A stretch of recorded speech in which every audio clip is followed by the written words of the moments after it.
गुज़िश्ता रोज अमरीकी सदर ट्रंप ने अमरीकी कांग्रेस से अपने पहले खिताब में जहां बड़े आलमी तनाज़ात और कई ममालिक के हवाले से अपनी गैर रिवायती और जारहाना पॉलिसीज पर रोशनी डाली, उनका दिफा किया, तो वहीं अपने 1 घंटा 40 मिनट के तवील खिताब में एक मौके पर खुसूसी तौर पर पाकिस्तान का मस्बत अंदाज में जिक्र करके और शुक्रिया अदा करके सबको हैरत में डाल दिया। और ये वो बड़ी पेशरफ्त और गैर मामूली लम्हा था जिसकी पाक अमरीका ताल्लुकात में गुज़िश्ता कई सालों की सर्द महरी को देखते हुए खुद हुकूमत पाकिस्तान भी तवक्को नहीं कर रही थी। कल कांग्रेस से खिताब में सदर ट्रंप ने अमरीका को मतलूब इंतहाई अहम दाइश कमांडर को एक खुफिया ऑपरेशन में गिरफ्तार करके अमरीका के हवाले करने पर पाकिस्तानी हुकूमत का शुक्रिया अदा किया, जिस पर वज़ीर आज़म शहबाज शरीफ ने भी ट्रंप का शुक्रिया अदा किया है। 26 अगस्त 2021 में अमरीकी अफवाज के अफगानिस्तान से इनखला के दौरान काबुल एयरपोर्ट के एबी गेट पर 2 खुदकुश बमबारों और मुसल्लह अफराद ने हमला कर दिया था। उस वक्त एयरपोर्ट में अफगानिस्तान से निकलने के ख्वाहिशमंद हज़ारों अफगान शहरी भी मौजूद थे। इस हमले में तकरीबन 160 अफगान शहरी और 13 अमरीकी फौजी मारे गए थे। इस हमले की जिम्मेदारी दाइश खुरासान ने कबूल की थी। अमरीका शरीफुल्लाह उर्फ जाफर नामी दाइश कमांडर को इस हमले का मंसूबा साज समझता था और काफ़ी अरसे से उसे निशाना बनाने या पकड़ने के लिए कोशिशें कर रहा था। बिलाखिर कल कांग्रेस से खिताब में सदर ट्रंप ने कहा कि 3.5 साल कबल दाइश के दहशतगर्दों ने अफगानिस्तान से तबाहकुन और नाअहल इनखला के दौरान एबी गेट पर बमबारी में 13 अमरीकी फौजियों और लातादाद अफराद को मार दिया था। मुझे ऐलान करते हुए खुशी हो रही है कि हमने अभी इस खून रेजी के जिम्मेदार मरकजी दहशतगर्द को पकड़ लिया है और वो अभी अमरीकी इंसाफ की तेज तलवार का सामना करने के लिए यहाँ आ रहा है और मैं उसको पकड़ने में मदद करने पर हुकूमत पाकिस्तान का खास तौर पर शुक्रिया अदा करना चाहता हूँ। 3.5 साल कबल दाइश के दहशतगर्दों ने अफगानिस्तान से तबाहकुन और नाअहली पर मबनी इनखला के दौरान एबी गेट पर बमबारी में 13 अमरीकी फौजियों और लातादाद अफराद को हलाक कर दिया था। मुझे ये ऐलान करते हुए खुशी हो रही है कि हमने अभी इस खूनरेजी के जिम्मेदार मरकजी दहशतगर्द को पकड़ लिया है और वो अभी अमरीकी इंसाफ की तेज तलवार का सामना करने के लिए यहाँ आ रहा है और मैं इस इफरीत को पकड़ने में मदद करने पर हुकूमत पाकिस्तान का खास तौर पर शुक्रिया अदा करना चाहता हूँ।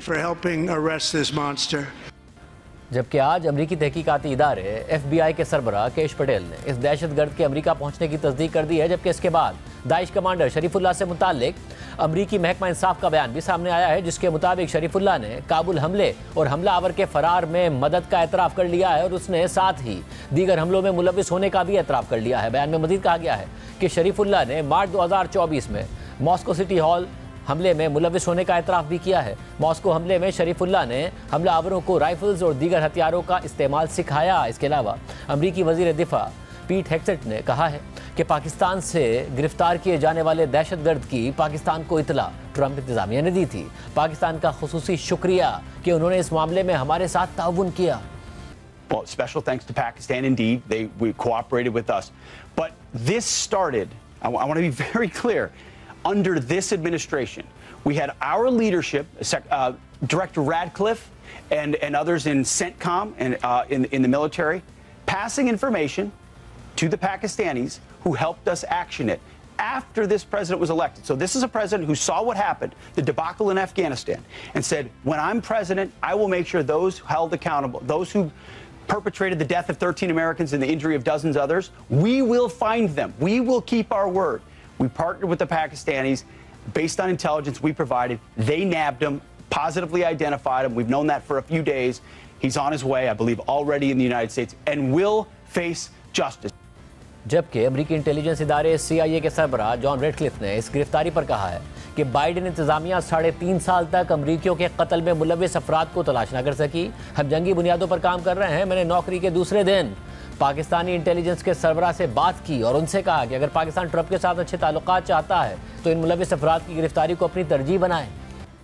My second day on the job, Maria, I spoke with the head of Pakistani intelligence. I shared with him intelligence that we had indicating that Jafar was located in the Afghan-Pakistan border region. I told him if he wanted to work with President Trump and have good relations with our country, that they would make this a high priority. So we worked with Pakistani intelligence. Jafar was apprehended in short order and is in the United States to face justice.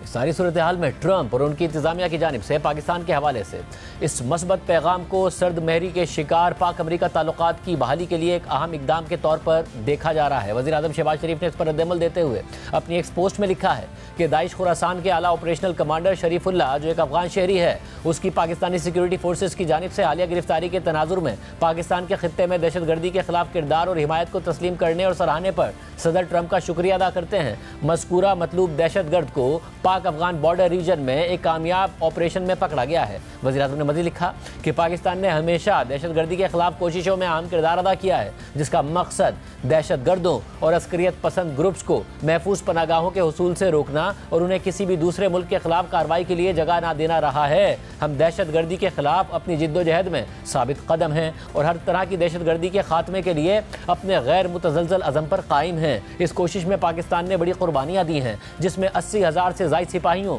और शहरियों की जानें शामिल हैं। हमारी क़यादत और अवाम का ये अज़म है कि मुल्क से दहशतगर्दी के नासूर को मुकम्मल तौर पर ख़त्म कर देंगे। इलाकाई अमन और इस्तेहकाम के हुसूल के लिए हम अमरीका के साथ करीबी शराकत दारी जारी रखेंगे।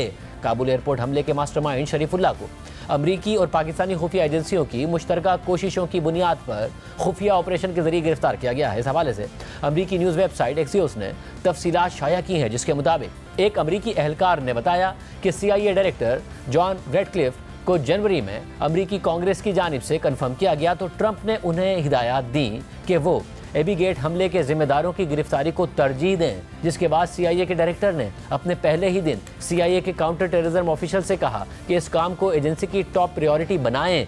एक अमरीकी ओहदेदार के मुताबिक ओहदा संभालने के दूसरे ही दिन CIA के डायरेक्टर जॉन रेडक्लिफ ने पाकिस्तान में हम मनसब DGISI lieutenant general Asim Malik के साथ फ़ोन पर इस मामले को उठाया।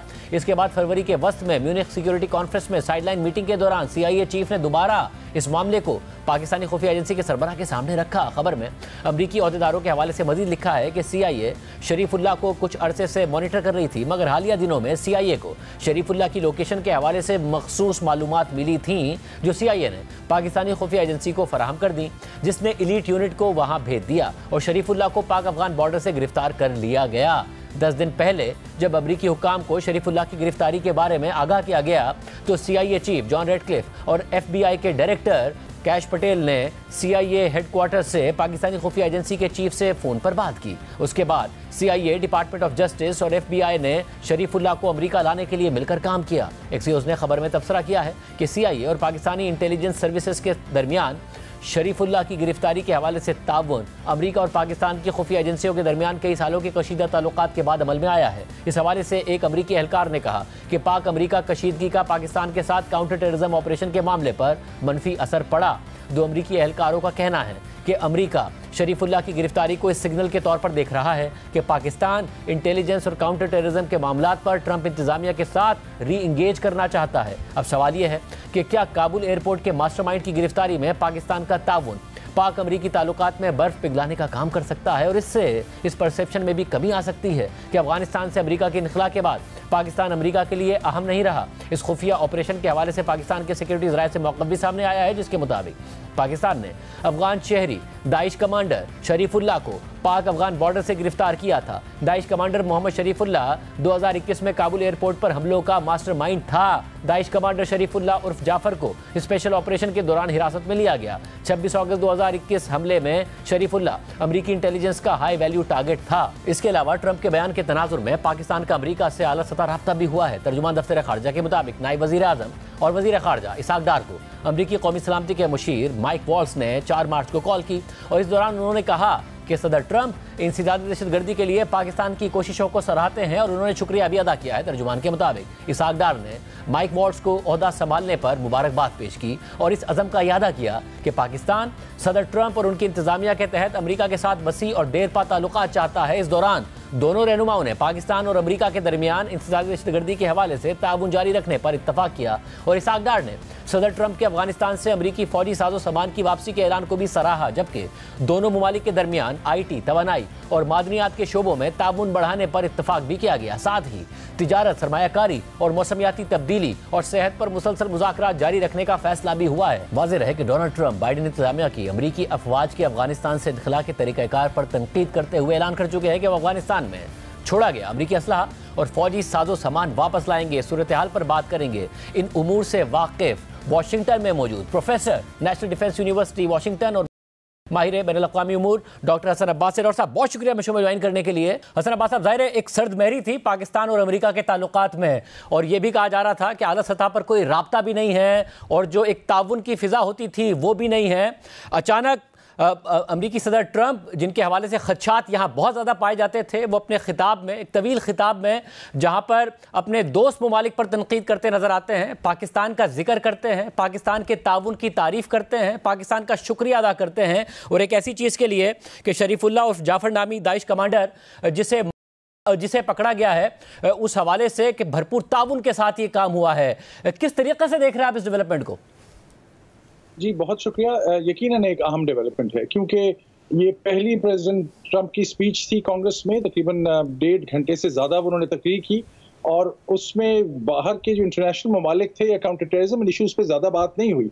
उस सारे कॉन्टेक्स्ट में पाकिस्तान का ख़ास शुक्रिया अदा करना और अच्छे लफ्ज़ों में बयान करना और प्रेसिडेंट ट्रंप की तरफ से कोई अच्छे अल्फाज आना, ये यकीनन एक इम्पॉर्टेंट डेवलपमेंट है। इसके मानी दो हैं। एक ये है कि जो बहुत सी इस वक्त इंगेजमेंट पाकिस्तानी डायस्पोरा भी कर रहे हैं अमेरिका में, और बाकी ममालिक भी रीजनल कर रहे हैं पाकिस्तान, क्योंकि हमेशा एक फोकस में रहता है, कुछ टारगेट भी रहता है लेकिन फोकस में भी रहता है, अपनी लोकेशन की वजह से, अपनी जियोपॉलिटिक्स की वजह से, अपनी चाइना लीनिंग की वजह से। इस तनाज़ुर में पाकिस्तान का जिक्र होना इम्पॉर्टेंट है, और यकीनन ये क्रेडिबल बात होगी। कुछ मैं देख रहा था सोशल मीडिया पे लोग इस पे हैरत का इजहार कर रहे हैं। अमेरिका इतने इम्पॉर्टेंट मसले पर जब तक किसी टॉप लॉ इन्फोर्समेंट और इंटेलिजेंस एजेंसीज ने कंफर्मेशन नहीं की होगी उस शख्स के बारे में, उसकी अहमियत के बारे में, पाकिस्तान की कोलैबोरेशन के बारे में, तब तक ये नाम कभी ना लिया जाता। तो ये एक इम्पॉर्टेंट डेवलपमेंट है, एक पॉजिटिव डायरेक्शन है,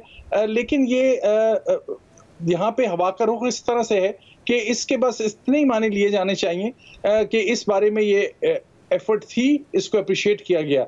जो लार्जर इश्यूज हैं वो अपनी जगह मुख्तलिफ हैं, और वो अपनी अहमियत अपनी जगह अलग से रखते हैं।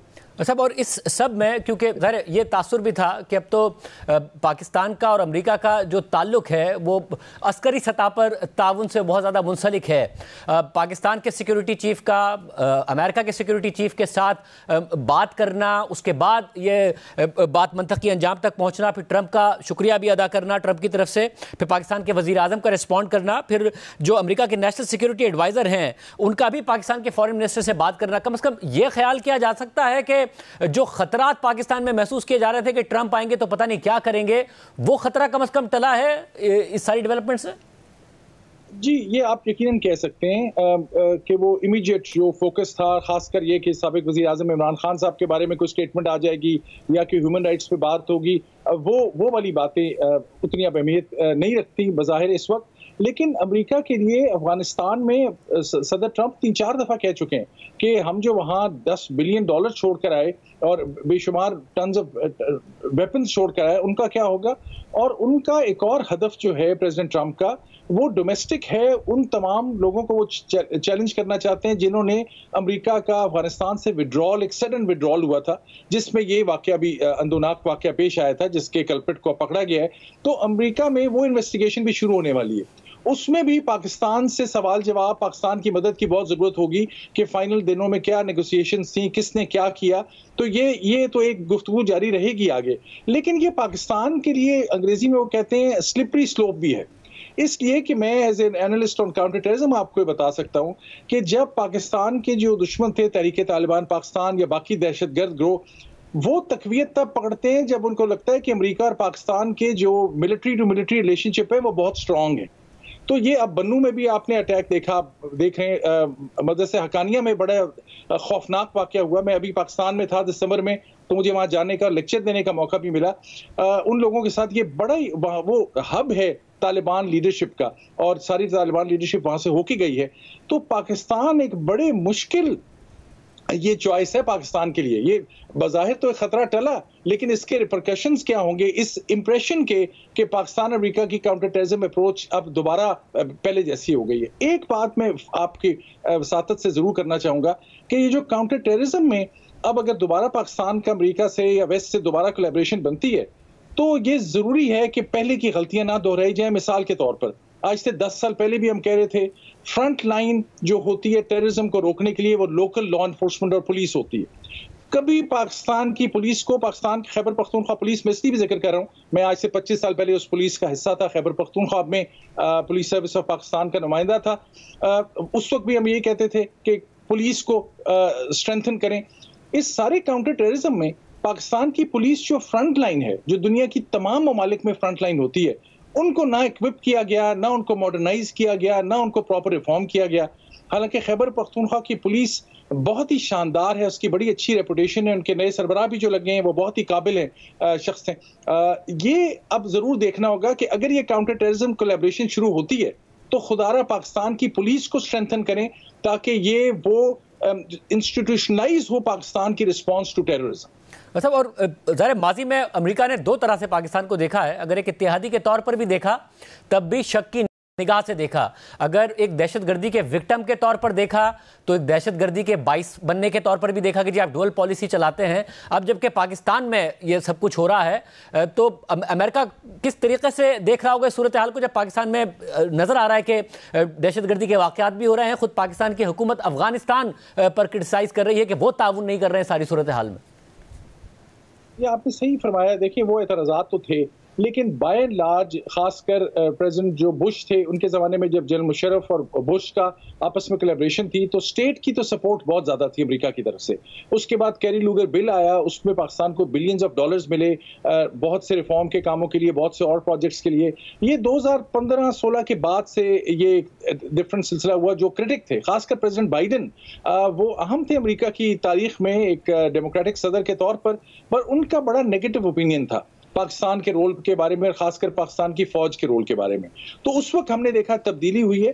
प्रेसिडेंट ट्रंप इस वक्त एक खुली शीट की तरह है, बल्कि एक नया फॉरेन पॉलिसी मैगजीन में आर्टिकल आया है प्रेसिडेंट ट्रंप के माइंडसेट पे। मैं जरूर चाहूंगा कि उसका पाकिस्तान में तर्जुमा भी किया जाए। Foreign policy foreign affairs magazine में आया है कि प्रेसिडेंट ट्रंप की मेन थिंकिंग क्या है। वो ये कहते हैं उसमें कि प्रेसिडेंट ट्रंप बहुत फ्लेक्सिबल हैं, कॉन्ट्ररी टू जनरल इंप्रेशन जो है वो फ्लेक्सिबल हैं, लेकिन उनके मेन गोल्स जो हैं उनको वो फॉलो करेंगे। वो पीस भी चाहते हैं, पहली टर्म में भी उनकी जंगें नहीं हुई थी, इसमें भी वो चाहते हैं कि मिडल ईस्ट में भी पीस प्रोसेस हो। और अफगानिस्तान की तरफ से भी देखें, उन्होंने दैश के बंदे के खिलाफ एक्शन किया, तालिबान के खिलाफ एक्शन नहीं किया या तहरीक तालिबान के खिलाफ एक्शन नहीं किया। वो भी केयरफुल है कि वो किस चीज़ का क्रेडिट ले रहे हैं। पाकिस्तान को अपनी स्ट्रेटजी इस मौके पे क्लियर बनानी होगी। मुझे आज मैं जब ये वाकया देख रहा था और सोशल मीडिया पे इस बहुत गहमा गहमी थी इस बारे में, तो मुझे वो ये बात ज़हन में आती थी कि पाकिस्तान की काउंटर टेररिज्म में तो पाकिस्तान अपनी जगह बना भी लेगा, क्योंकि एक प्रोफेशनल फौज है, एक प्रोफेशनल काउंटर टेररिज्म अप्रोच रही है, पाकिस्तान ने बड़ी कुर्बानियाँ दी हैं, ये तो क्रेडिट मिल जाएगा। लेकिन इससे पाकिस्तान क्या फायदा लेगा? क्या सिर्फ IMF के कर्जे ही मजीद लेता रहेगा या मजीद वर्ल्ड बैंक के रीएडजस्टमेंट ही होती रहेगी? पाकिस्तान के जो फैसले हैं और पाकिस्तान की जो डायरेक्शन की तब्दीली है और पाकिस्तान की जो इकोनॉमिक स्टेबिलिटी है, वो तो पाकिस्तान को अमेरिका या मैं समझता हूँ चाइना भी इसमें शायद ज़्यादा असरअंदाज ना हो सकते हैं। वो तो पाकिस्तान को खुद ही फैसले करने होंगे। अच्छा, पर ऐसी सूरत हाल में ज़ाहिर ट्रंप के हवाले से एक भरपूर लॉबिंग तहरीक इंसाफ की तरफ से भी अमेरिका में की गई है। उनके कुछ ऑफिशियल्स ओहदा संभालने से पहले कुछ ट्वीट्स करते नजर आए, कुछ पोस्ट करते नजर आए जो अब नहीं आ रही हैं। इस एक वाक़े के बाद अभी भी क्योंकि जो पर्सनैलिटी है ट्रंप की, वो उनके अपने इत्तेहादी खुद परेशान हैं। कल हमने देखा कि किस तरीके से ट्रूडो ने उनको जवाब दिया है। 1 महीने के लिए सस्पेंड ज़रूर किए थे उन्होंने जो टैरिफ्स लगाए थे, मगर वो बहाल कर दिए। यूक्रेन में हमने देखा कि किस किस्म की सूरत हाल नज़र आ रही है। तो ये बहरहाल अभी भी ये एक्सपेक्ट किया जा सकता है कि ट्रंप कोई ना कोई ऐसी बात करें, कोई ना कोई ऐसा स्टेटमेंट दें जो पाकिस्तान में रूल ऑफ लॉ के बारे में हो, डेमोक्रेसी के बारे में हो, इमरान खान साहब तहरीक इंसाफ के हवाले से हो। बहुत मुश्किल है। हाँ, तब हो सकता है कि अगर पाकिस्तान काउंटर टेररिज्म में या और चीज़ों पे जिनमें अमेरिका का इंटरेस्ट है उसमें कोई कोऑपरेट ना कर रहा हो, तो क्योंकि प्रेसिडेंट ट्रंप एक मास्टर नेगोशिएटर है और वो अपनी जो डील मेकिंग, अभी आज आप देखेंगे जो प्रेसिडेंट ट्रूडो की बात कर रहे हैं, इस वक्त से थोड़ी देर पहले प्रेसिडेंट ट्रंप की ट्रूडो से एक और गुफ्तगू हुई है और ये कहा जा रहा है कि वो टैरिफ भी जो अब अनाउंस हुए थे वो रोक लिए जाएंगे। ये नेगोशिएटर हैं, ये अपना ही shows his cards early on, creates an impression. तो पाकिस्तान को उस वक्त वो जो प्रेशर था वैसा शायद नहीं होगा। और वैसा आपके प्रोग्राम में मैंने पहले भी कहा था कि वैसे की तवक्को भी नहीं थी। इतने हाईएस्ट लेवल पे इनकी प्रायोरिटीज जो हैं वो रीजनल ग्लोबल स्टेबिलिटी से मुतल्लिक हैं। उसमें ये किसी एक मुल्क के पॉलिटिकल लीडरशिप, खासकर पाकिस्तान, जो अब अनफॉर्चुनेटली इतनी अहमियत भी नहीं रखता। पाकिस्तान ने बहुत लूज किया अपनी स्टैंडिंग को, ग्लोबली भी रीजनली भी। मुझे अफसोस के साथ मैं कह रहा हूँ, पेन के साथ, पाकिस्तान से मोहब्बत की वजह से कह रहा हूँ। पाकिस्तान जो खड़ा है वो बड़ी कमजोर बुनियाद पे खड़ा है इस वक्त। उसको रीजरेक्ट करने के लिए पाकिस्तान को उसकी एक स्ट्रेटजी, एक कॉम्प्रिहेंसिव होगी। इस बारे में फिक्र नहीं करनी चाहिए कि प्रेसिडेंट ट्रंप को बयान दे देंगे रूल ऑफ लॉ का। रूल ऑफ लॉ की दुनिया में इस वक्त क्या सूरत हाल है और ह्यूमन राइट्स की क्या सूरत हाल है, उसमें पाकिस्तान को कोई पिन पॉइंट करेगा भी तो कहने वाले की क्रेडिबिलिटी पे जो है हर्फ आएगा, पाकिस्तान की तरफ शायद ना आए।